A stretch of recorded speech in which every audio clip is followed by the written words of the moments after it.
Kemudian penetapan Gibran melanggar hukum dan konstitusi. Relasinya adalah bahwa pasal 22E itu mengatur asas pemilu langsung, umum, bebas, rahasia, jujur, dan adil. Tindakan yang dilakukan oleh KPU itu mengingkari asas jujur dan adil terhadap proses verifikasi itu.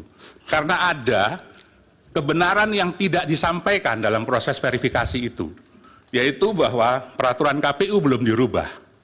Sehingga ketika itu dijadikan dasar, maka putusan itu sudah tidak jujur, tidak sesuai dengan faktanya.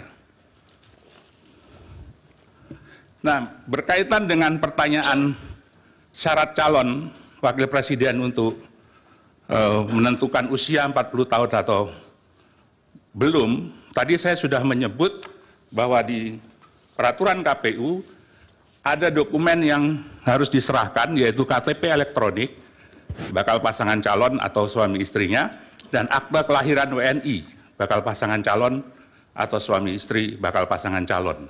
Saya kira itu menjawab kebutuhan terhadap verifikasi dokumen yang diajukan. Kemudian berkaitan dengan sengketa proses dan sengketa hasil.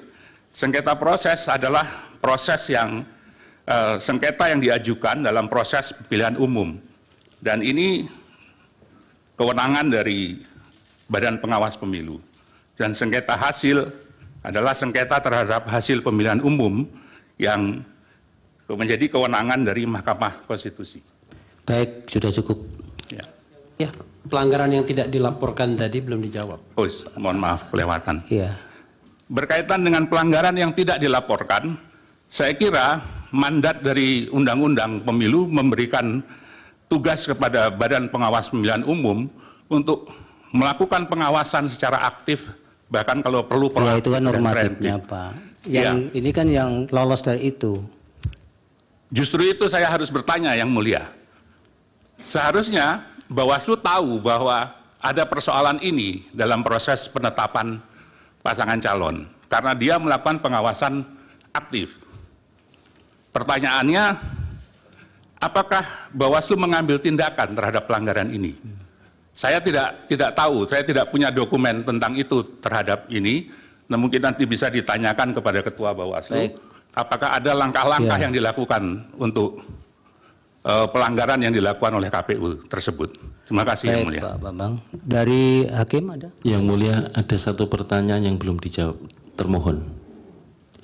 Termohon baru dijawab satu. Iya, yang soal apabila ada orang yang kedudukannya sedang menjabat sebagai kepala daerah, dicalonkan sebagai presiden atau wakil presiden, dokumen persyaratan apa yang diajukan ke KPU? Terima kasih.